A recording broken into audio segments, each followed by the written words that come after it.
شروع اللہ کا نام لے کر جو بڑا مہربان نہایت رحم والا ہے۔ الف لام میم را۔ اے نبی، یہ کتاب الہی کی آیتیں ہیں اور جو کچھ تمہارے پروردگار کی طرف سے تم پر نازل ہوا ہے حق ہے، لیکن اکثر لوگ ایمان نہیں لاتے۔ اللہ وہی تو ہے جس نے ستونوں کے بغیر آسمان جیسا کہ تم دیکھتے ہو اتنے اونچے بنائے، پھر عرش پر جلوہ افروز ہوا اور سورج اور چاند کو کام میں لگا دیا۔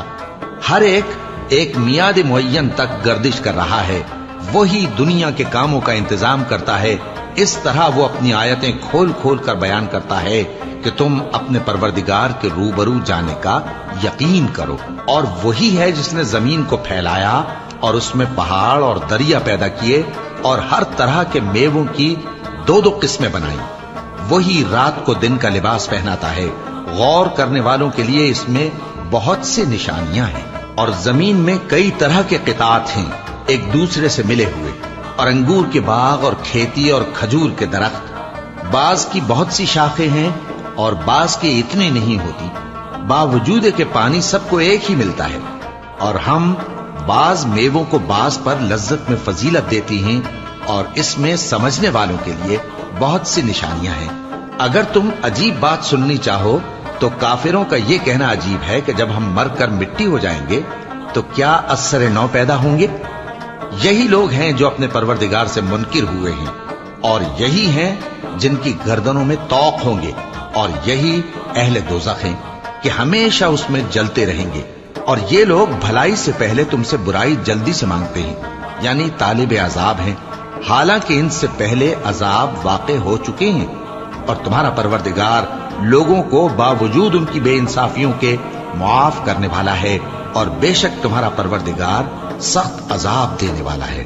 اور کافر لوگ کہتے ہیں کہ اس پیغمبر پر اس کے پروردگار کی طرف سے کوئی نشانی کیوں نازل نہیں ہوئی؟ اے نبی، تم تو صرف خبردار کرنے والے ہو، اور ہر ایک قوم کے لیے رہنما ہوا کرتا ہے۔ اللہ ہی اس بچے سے واقف ہے جو عورت کے پیٹ میں ہوتا ہے، اور وہی پیٹ کے سکڑنے اور بڑھنے سے بھی واقف ہے، اور ہر چیز کا اس کے ہاں ایک اندازہ مقرر ہے۔ وہ چھپی اور ظاہر چیزوں کا جاننے والا ہے، سب سے بزرگ ہے، عالی رتبہ ہے۔ کوئی تم میں سے چپکے سے بات کہے یا پکار کر، یا رات کو کہیں چھپ جائے یا دن کی روشنی میں کھلم کھلا چلے پھرے، اللہ کے نزدیک برابر ہے۔ اس کے آگے اور پیچھے اللہ کے چوکیدار ہیں جو اللہ کے حکم سے اس کی نگرانی کرتے ہیں۔ اللہ اس نعمت کو جو کسی قوم کو حاصل ہے نہیں بدلتا جب تک کہ وہ اپنی حالت کو نہ بدلے، اور جب اللہ کسی قوم کے ساتھ برائی کا ارادہ کرتا ہے تو وہ پھر نہیں سکتی، اور اللہ کے سوا ان کا کوئی مددگار نہیں ہوتا۔ وہی تو ہے جو تم کو ڈرانے اور امید دلانے کے لیے بجلی دکھاتا اور بھاری بھاری بادل پیدا کرتا ہے، اور رعد اور فرشتے سب اس کے خوف سے اس کی تسبیح و تحمید کرتے رہتی ہیں۔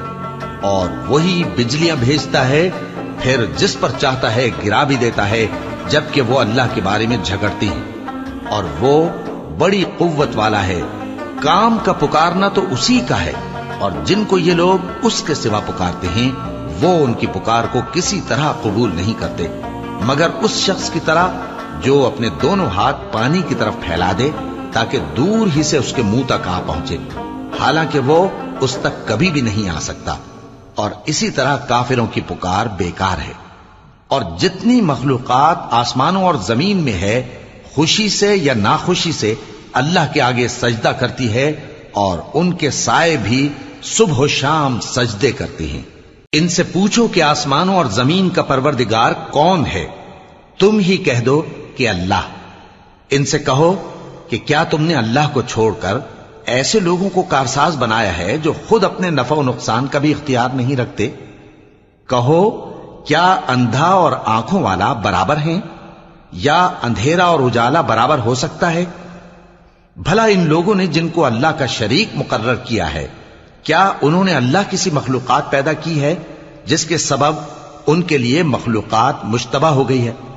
کہہ دو کہ اللہ ہی ہر چیز کا پیدا کرنے والا ہے، اور وہ یکتا ہے، بڑا زبردست ہے۔ اسی نے آسمان سے مے برسایا، پھر اس سے اپنے اپنے اندازے کے مطابق نالے بہہ نکلے، پھر پانی پر پھولا ہوا جھاگ آ گیا، اور جس چیز کو زیور یا کوئی اور سامان بنانے کے لیے آگ میں تپاتے ہیں اس میں بھی ایسا ہی جھاگ ہوتا ہے.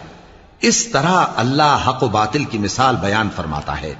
سو جھاگ تو سوکھ کر زائل ہو جاتا ہے اور پانی جو لوگوں کو فائدہ پہنچاتا ہے وہ زمین میں ٹھہرا رہتا ہے. اس طرح اللہ صحیح اور غلط کی مثالیں بیان فرماتا ہے تاکہ تم سمجھو. جن لوگوں نے اللہ کے حکم کو قبول کیا ان کی حالت بہت بہتر ہوگی، اور جنہوں نے اس کو قبول نہ کیا اگر روئے زمین کے سب خزانے ان کے اختیار میں ہوں تو وہ سب کے سب اور ان کے ساتھ اتنے ہی اور نجات کے بدلے میں صرف کر ڈالیں، مگر نجات کہاں؟ ایسے لوگوں کا حساب بھی برا ہوگا اور ان کا ٹھکانہ بھی دوزخ ہے، اور وہ بری جگہ ہے. بھلا جو شخص یہ جانتا ہے کہ جو کچھ تمہارے پروردگار کی طرف سے تم پر نازل ہوا ہے حق ہے، وہ اس شخص کی طرح ہے جو اندھا ہے، اور سمجھتے تو وہی ہیں جو عقل مند ہیں، جو اللہ کے عہد کو پورا کرتے ہیں اور قول و قرار کو نہیں توڑتے، اور جن رشتوں کے جوڑے رکھنے کا اللہ نے حکم دیا ان کو جوڑے رکھتے اور اپنے پروردگار سے ڈرتے رہتے اور برے حساب سے خوف رکھتے ہیں. اور جو اپنے پروردگار کی خوشنودی حاصل کرنے کے لیے مصائب پر صبر کرتے ہیں اور نماز پڑھتے ہیں، اور جو مال ہم نے ان کو دیا ہے اس میں سے پوشیدہ اور ظاہر خرچ کرتے ہیں اور نیکی سے برائی کو دور کرتے ہیں، یہی لوگ ہیں جن کے لیے عاقبت کا گھر ہے، یعنی ہمیشہ رہنے کے باغات جن میں وہ داخل ہوں گے، اور ان کے باپ دادوں اور بیویوں اور اولاد میں سے جو نیکوکار ہوں گے وہ بھی بہشت میں جائیں گے، اور فرشتے بہشت کے ہر ایک دروازے سے ان کے پاس آئیں گے اور کہیں گے تم پر سلام ہو، یہ تمہاری ثابت قدمی کا بدلہ ہے، اور عاقبت کا گھر خوب گھر ہے. اور جو لوگ اللہ سے پختہ عہد کر کے اس کو توڑ ڈالتے اور جن رشتوں کے جوڑے رکھنے کا اللہ نے حکم دیا ہے ان کو قطع کر دیتے اور ملک میں فساد کرتے ہیں، ایسوں پر لعنت ہے اور ان کے لیے برا انجام ہے. اللہ جس کا چاہتا ہے رزق فراخ کر دیتا ہے اور جس کا چاہتا ہے تنگ کر دیتا ہے. اور کافر لوگ دنیا کی زندگی پر خوش ہو رہے ہیں، اور دنیا کی زندگی آخرت کے مقابلے میں بہت تھوڑا سامان ہے. اور کافر کہتے ہیں کہ اس پیغمبر پر اس کے پروردگار کی طرف سے کوئی نشانی کیوں نازل نہیں ہوئی؟ کہہ دو کہ اللہ جسے چاہتا ہے گمراہ کرتا ہے، اور جو اس کی طرف رجوع ہوتا ہے اس کو اپنی طرف کا رستہ دکھاتا ہے، یعنی ان کو جو ایمان لاتے اور جن کے دل اللہ کی یاد سے آرام پاتے ہیں ان کو. اور سن رکھو کہ اللہ کی یاد سے ہی دل آرام پاتے ہیں.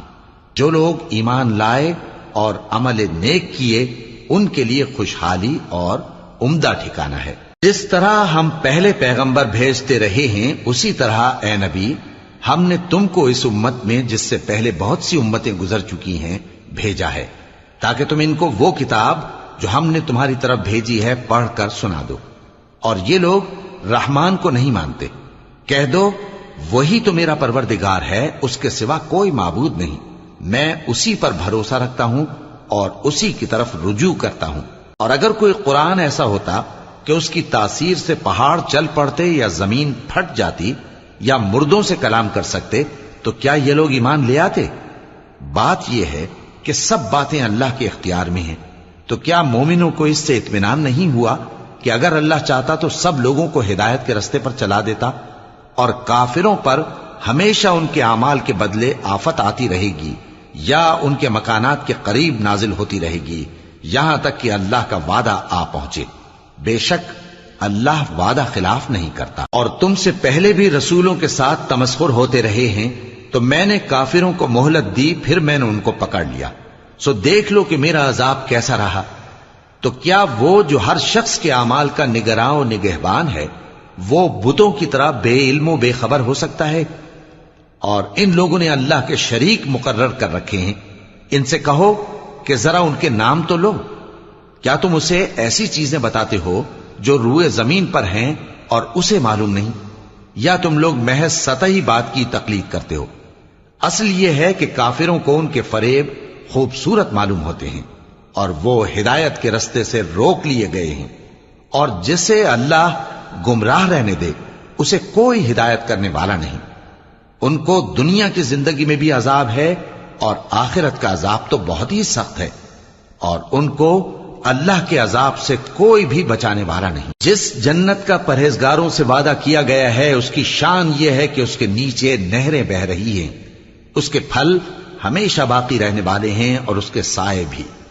یہ ان لوگوں کا انجام ہے جو متقی ہیں، اور کافروں کا انجام دوزخ ہے۔ اور جن لوگوں کو ہم نے کتاب دی ہے وہ اس کتاب سے جو تم پر نازل ہوئی ہے خوش ہوتی ہیں، اور بعض فرقے اس کی بعض باتیں نہیں بھی مانتے۔ کہہ دو کہ مجھ کو یہی حکم ہوا ہے کہ اللہ ہی کی عبادت کروں اور اس کے ساتھ کسی کو شریک نہ بناؤں۔ میں اسی کی طرف بلاتا ہوں اور اسی کی طرف مجھے لوٹنا ہے۔